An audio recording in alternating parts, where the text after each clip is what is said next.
Welcome everybody to another episode of B&B Hockey Talk. I'm Aaron Bloxel with my co-host, Mr. Matt Balzer. The NHL playoffs are well underway in the second round. As we're nearing the end, we have our first team that's out. We're going to catch you up with everything all hockey today on this show. So, Matt, the bunch of jerks have made it to the third round. And surprisingly, maybe you think the time off that the Islanders had after they swept Pittsburgh, you think that hurt them? Or was it more that just Carolina is playing that good, or were the Islanders missing Johnny Boychuk? And also their scoring, where did it go? Yeah, I think it was mostly the goal scoring. And then I think also like not being able to play at the Nassau Coliseum, getting that fan energy. Like I know it's not like as like a big like thing like on the ice, but when you're at home, that really gives you an adrenaline rush. But the goal scoring, it just dried up. They couldn't get anything going. And I think another thing, like I saw like I forgot the stat, but I think it's a pretty high stat where a team coming off a sweep going against like a team that's gone going up against a team that's gone against gone in a 7-game series, that team that's won the 7-game series actually has a higher percentage chance of winning, and that's exactly what happened there. But yeah, it's just like Leonard, I thought he had a really, really good series, especially in the first 2 games, but when you can't put the puck in the back of the net, and especially like with all the injuries that Carolina had, like Curtis McElhinney did a great job coming in and filling in for Mrazek. And the Islanders, and especially in that game 4, they had a couple of defensive lapses, like especially at the beginning of the second period there in game 4, where they left Teravainen wide open back door. And then when McKaig scored the third goal, I think there were 2 Islanders that just did they both did flybys by McKaig and just left him wide open in the net for the goal. So I think the one cool gesture, though, that I saw was Barry Trotz actually told Greiss to go over and ask Leonard to see if he wanted to come back in the net after he was pulled after the third goal in the third period by Leonard. Leonard said it was all right. And of course, the ultimate troll job by Dougie Hamilton, patting Brock Nelson on the head in the handshakes. If you missed that in game 3, after when the Islanders scored, Nelson patted McElhinney on the top of the head. And when he came over, he actually ran into Hamilton after. So some karma going the other way there against the Islanders. How good is Mr. Game 7 playing in these playoffs? Clutch player Justin Williams. Mm-hmm. Man, that goal that he scored, and Jordan Staal as well. I mean, this is his first time in the playoffs, I think, since getting traded from Pittsburgh, when they actually won that first Stanley Cup. And Staal in that series, or in that playoff run, was an absolute beast, and he's continuing on here, and he's waited a long time to get back in the postseason. So those 2 veteran guys, especially Justin Williams, I believe he got his 100th career playoff point in this series as well. He just keeps getting it done. On the other series, Boston-Columbus, about to go into the third period. Boston clinging onto a 1-0 lead and holding a 3-2 series lead. Is Columbus going to extend this to 7, or with the emergence of I can't remember the name of the line that they call them, but Pasternak, Bergeron, the identity line, and Marchand, the identity line, with the emergence of them finding their scoring touch again, is Columbus in big trouble here? Yeah, we'll see. It's one as we're doing this, it's 1-0 Boston after 2 periods of play. But I don't know, you never know, because like last game, it looked like it was going to be a goalie matchup, and then all of a sudden the third period, everything broke open. There was goals galore, with Pasternak scoring the winner there with less than a minute and a half. But yeah, those guys, and David Krejci as well, who has the 1 goal so far in today's game. All 4 of those guys have really stepped up in a huge way in this series, and that also came after the Marchand sucker punch at the end of game 3. So, it was a game 3 or game 4. I forget off the top of my head, but yeah, and then all of a sudden they just picked up their game. And Tuukka Rask, I gotta say that this guy's been going really under the radar, because I think last episode I said I keep pumping Bobrovsky, but Tuukka Rask, especially today, has been an absolute monster. His save percentage so far in the playoffs, where did I write it down? I think is at a 9.32 save percentage through 12 games, and that's not including tonight. So, as long as Boston can hold on here, I'm hoping Columbus comes back and wins. Especially we got that controversial hit to the head by McAvoy at the end of the period here, where I do think it should have been a 5-minute major. Because if you go off of that and then the Pavelski incident in Game 7 against Vegas, I think these are two missteps by the league, where one, it shouldn't have been a 5-minute major, and this one, where it actually looked like the ref was in a call 5-minute major penalty, but I guess they walked it back. But that replay, man, if you see it, it's on our Facebook page. It did not look good. I've seen a few hits actually in this series, and it's usually a Bruin player on a Columbus player where the puck's nowhere even near in the play, and they're getting away with hits. And it has been the Charlie McAvoys and the Torrey Krugs that are doing it. And it's usually on some, like I think Riley Nash has been a victim of it 2 or 3 times now, where he's not even near the puck and guys are hitting him almost full on blindside and knocking him down to the ice, and no penalty or interference or anything's being called. So it's kind of confusing to see what the league's calling sometimes.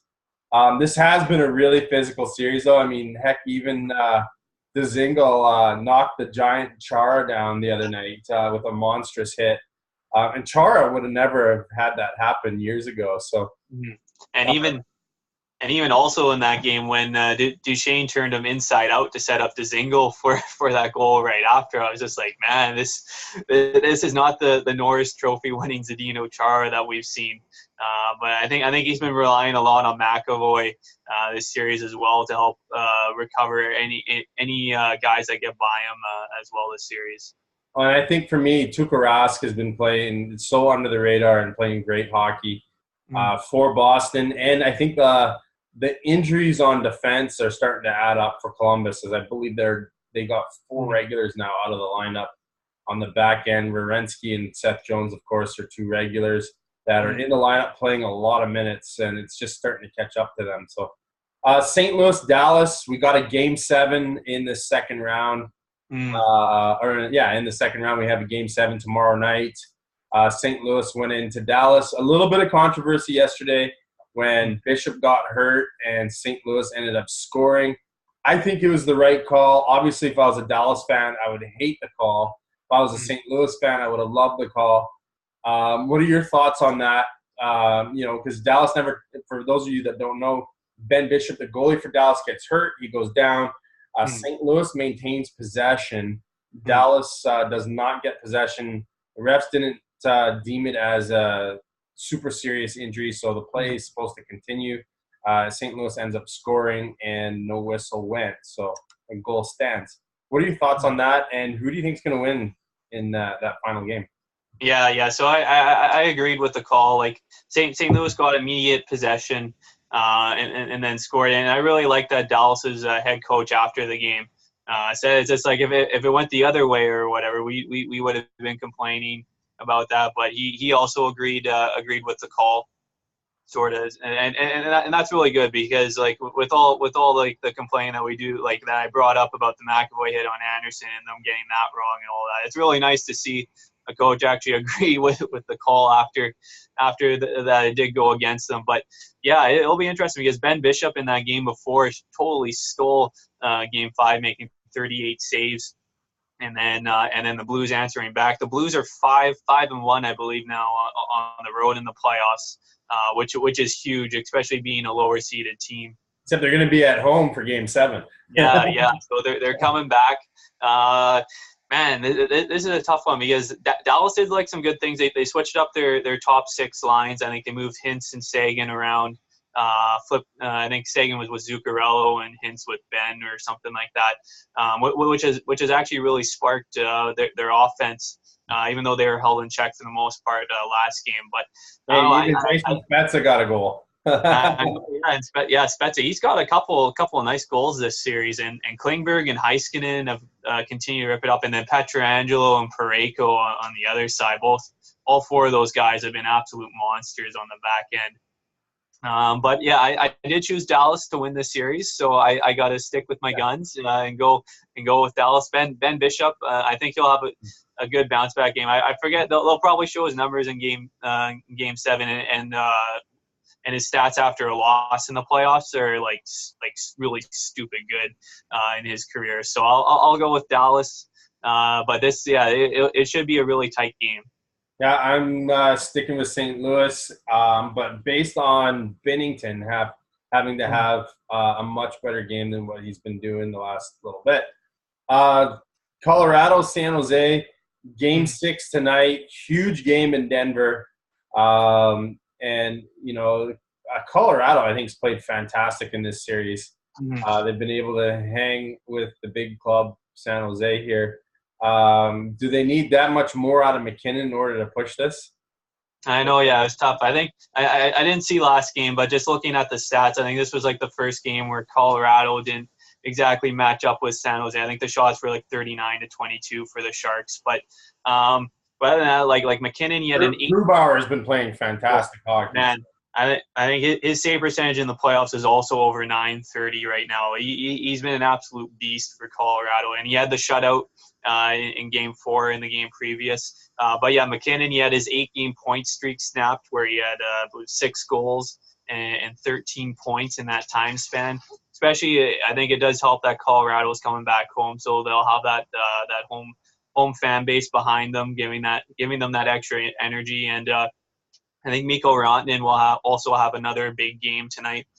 But it also comes down to like the way Martin Jones has been playing, especially the last few games. Like, hey, I think I'm trying to look where his save percentage is now up to .913 in the playoffs, which is respectable now, comparing to where it was to begin in the Vegas series. So, especially like those 2 pad saves that he had on Barrie in the third period last game. Those are the saves that the Sharks need, because they'll be able to put the puck in that. Like Thomas Hertl and Logan Couture have combined for 17 goals in the playoffs so far. And then you're not even counting about San Jose is very, very deep. I mean, you got Burns, Carlson, Thornton, Pavelski when he's playing, Evander Kane, Kevin LeBank's been a monster this playoffs. I mean, they've got a lot of talent on that San Jose team. Man, and it really did suck that I think Colorado could have maybe pulled out the win possibly last game if Hertl didn't get that late power play goal. I think with less than 20 seconds left in the second period, those ones are killers for any hockey team, because it's like if you go in, you're up 1-0 going into the third period, and instead of being tied, and then Hertl, I think a couple minutes into the third gets the game winner there. So I'm hoping Colorado wins tonight, because I forget. I think I picked them at the beginning of the series to win. So as long as they get that depth scoring, and if Rantanen, I think Rantanen and McKinnon have been doing their thing. Landeskog, I think, has been a little quiet. I know Matt Calvert's out of the lineup again tonight, so they'll be going. He's a key. He is a big key to that team. Yeah, so they'll missed 2 games. They've lost both of them. So yeah, so they'll be going with 11 forwards and 7 defense tonight. So that means a lot more ice time for McKinnon and Rantanen and Landeskog and all those guys up front. So yeah, I'm hoping Colorado can pull out the win. So because it'd be nice to get a couple more Game 7s. Absolutely. Joe Pavelski made an appearance at home, waved to the crowd there in game number 5. You had some interesting comments that Pavelski made, if you want to share them with everyone. Yeah. So they were asking him about his injury, and I saw this on the NHL website. He said as they were putting the first staple in his head, the goal horn went off for the first power play goal the Sharks scored. And then he said by the time they were putting the 4th and 5th staple in his head, the goal horn had gone off 4 times. So he was trying to figure it. It's just like he said it was like totally crazy, sort of as he's getting all stapled up there. That the Sharks went on their big crazy run, but he also did say that shouldn't have been a 5-minute major penalty. He says he's actually friends with Stastny off the ice. I think they played with each other for the United States internationally. So, but he said, hey, he's happy he called it that way, but it probably shouldn't have been. But I thought that was a really cool story, and hopefully he gets back in the lineup soon. I still don't think he'll play this round. I think they'll be holding off until the conference finals if they do advance that far. Ken Holland just or I guess 2 weeks ago, hires Steve Yzerman as the new general manager in Detroit. Pat Verbeek from Tampa Bay has now joined as the assistant GM in Detroit with Steve Yzerman. Ken Holland, though, decides to move on and take the general manager position in Edmonton, with Bob Nicholson playing a little bit bigger of a role in upper management. But it sounds like Ken Holland's going to have total control. It sounds like Ken Hitchcock will not be back as the coach, but will be in an advisement capacity this year because he was just a temporary coach, but still has 1 year left on his contract. Assistant coaches are up in the air. Whether it's Glenn Galdson or the other two that will be back is remain to be seen. But what do you think this is going to do to the Edmonton franchise, and do you think he's going to be able to turn it around? Yeah, this will be interesting because Holland's track record with Detroit is just crazy. How many cups he was able to bring in there and everything. But I'm hoping he can just go tell Nicholson, I want all the former Oiler alumni, I want them all fired, I want them all gone. Because if you're an Oilers fan, that's what should be happening. Is like get rid of all and send them to Siberia, right? I know, yeah. So, but if you're going off a recent track record with the Red Wings, it hasn't been as as positive going there. Like he's signed a few bad contracts to a few guys, like the Justin Abdelkader deal, the Jonathan Erickson deal. But if you're looking for another GM with a lot of experience, I'd be intrigued to see what exactly he does with the Oilers. But it's going to be a tough position that he's coming into. So I'm wishing the best for him. But if he's not allowed to clean house and bring in his own guys, it's going to be tough to turn around that franchise, especially with some of the contracts that they have with of course, of Milan Lucic, one being the most prominent there. It's going to be really difficult. Speaking of turning around franchises, the New York Rangers have quietly stockpiled a massive amount of young players that are going to be making their debut this year. And they could potentially be adding Capo Caco to that group. What have you seen there, and have you liked what they've done? Yeah, I really like what the Rangers have done. It's sort of what I wanted the Canucks to sort of start doing. Like, just trade for draft picks. It's like, it's not that hard. Like the Rangers, as soon as they decided, it's like, hey, we're going to rebuild. We let the fans know, hey, this is what's happening.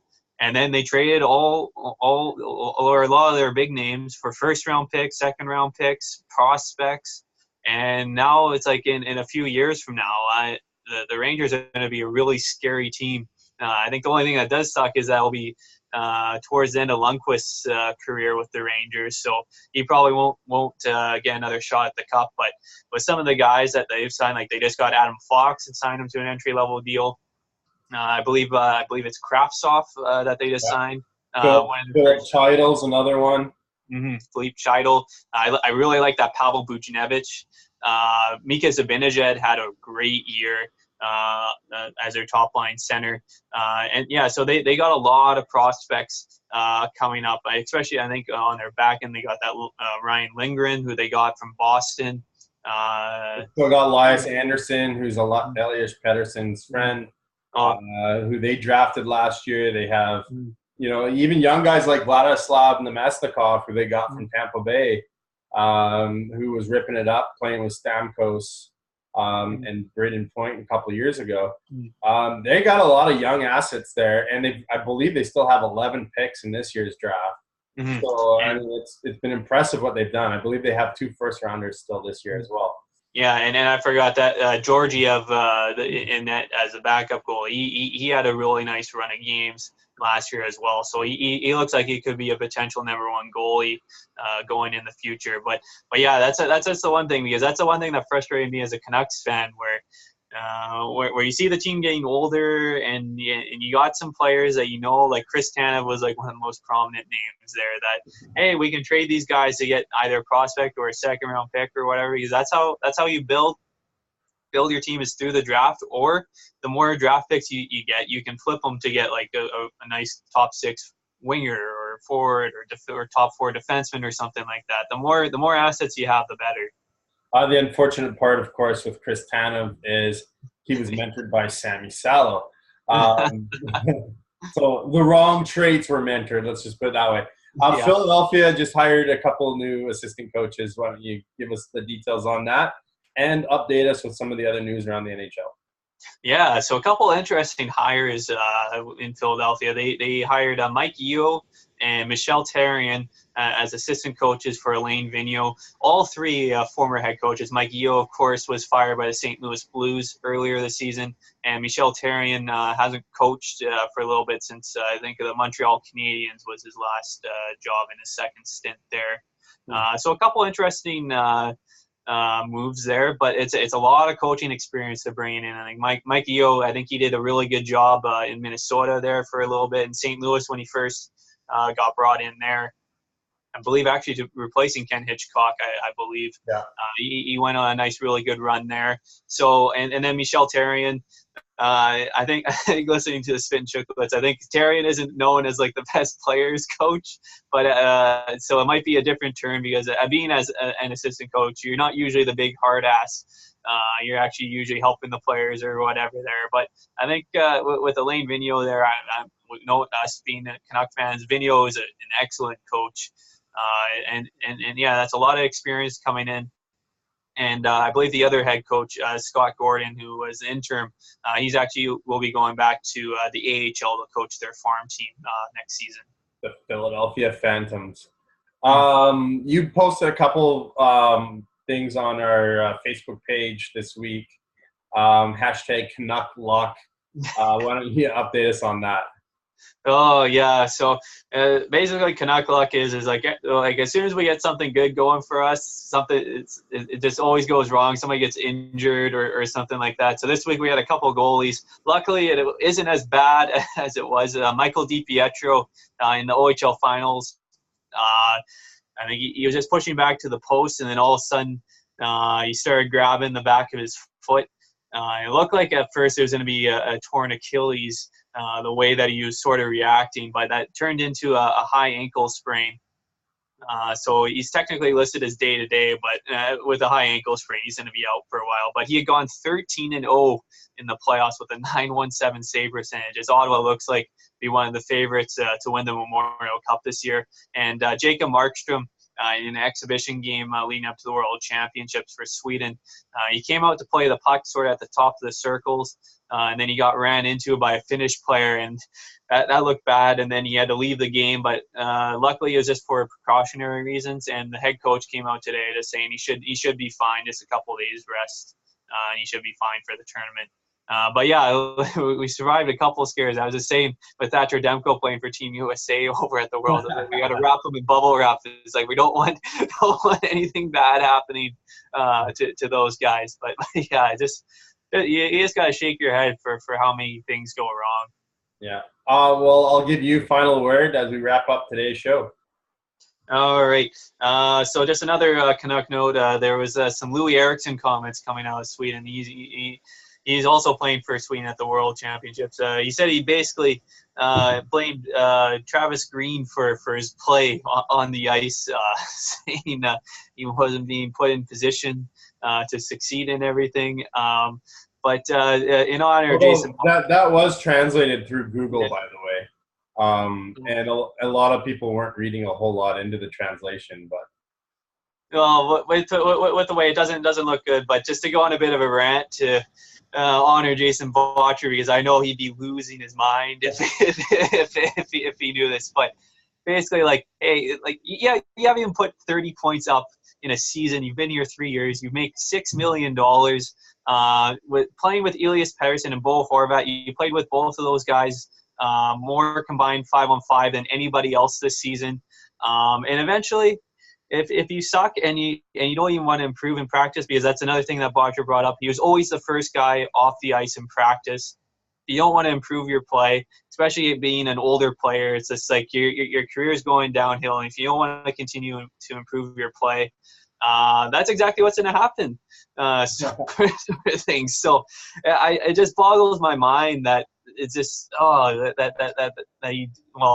luckily I'm hoping he wouldn't say that, but to blame the coach for your lack of success on the ice, it's just embarrassing. It's just especially I'll just leave it at that. But it's an absolute joke that you'd say something like that. All right. Remember to like and subscribe to us on YouTube, B&B Hockey Talk, or Facebook, where we post all the hockey highlights as well, B&B Hockey Talk. Actually, before we end the show, there was one thing we missed, which is the Women's Hockey League. Oh, yeah. Yeah, so they've decided a lot of core players from the National Women's Hockey League are deciding to sit out this season until a proper professional league is put together. Are you in agreement with what they're doing, or what's your opinion on the whole situation?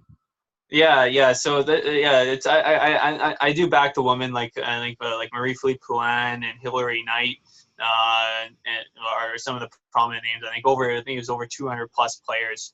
That's it. But we had the CWHL folded at the end of this season, and the NWHL. Which is the other women's league. It isn't exactly financially successful, and I think they said like some of the women are only making like $2,000 as a minimum. So I've heard it doesn't even cover their costs half the time. And So it's actually pay out of their own pocket in some situations. Yeah, so that is really difficult. So, but the thing is, like, you got to have the financial success for fans coming out and all that being supported. Like they do need like the benefits, like especially like they said, like there's no health insurance and all that, and they do deserve to be making a lot more money than they are. So I'm totally in support of them. But it'll be interesting to see what the NHL does to see, because Bettman has come out and said like he doesn't want to, like, as long as there's like a women's league in North America with the NWHL, he doesn't want to interfere with any of that until if everything does go away, then the NHL would look into it. I know the NHL had been I think supporting both the CWHL and in the NWHL. I think they were giving like $50,000 or $100,000 each, which is like pocket change for the NHL. Peanuts. It's absolutely peanuts. But the one thing I will say about the Women's Hockey League, it's not necessarily about the money, because they understand they have to have a fan base in order to be able to make some money. It's about the lack of training practice facilities and just even where they're playing their games. And they use the Buffalo Sabres as an example, where the ownership owned, I guess, one of the women's teams, Buffalo. Yeah. And the players that play on Buffalo get to prime practice times in the big arena during the day, and they get access to all the training facilities and everything like that. And they play their games where the owner actually owns everything. And that was one of the examples, is they want consistency like that throughout because of being professional. I mean, hey, I would want training facilities if I was a professional athlete. Mm-hmm. Yeah, exactly. Because if you're not getting the resources to do everything to the full potential for the season, it's just not worth it, sort of thing. It's just especially when you're trying to have a life outside of hockey as well. It's just it's really difficult. So it'll be interesting to see if they do follow through boycotting the year, because you also have all the international stuff going on, and I think Hockey Canada, I think they do say they have like a backup plan to say like with all the players that would be playing for Canada and also with the US. I'm not sure what exactly they have, that they do have sort of like a thing where the players can continue to train and get ice time and all that, so that way they're not rusty for any international play. Though I'm not sure if there is anything in North America where you're playing for your country, if that would affect anything as well. But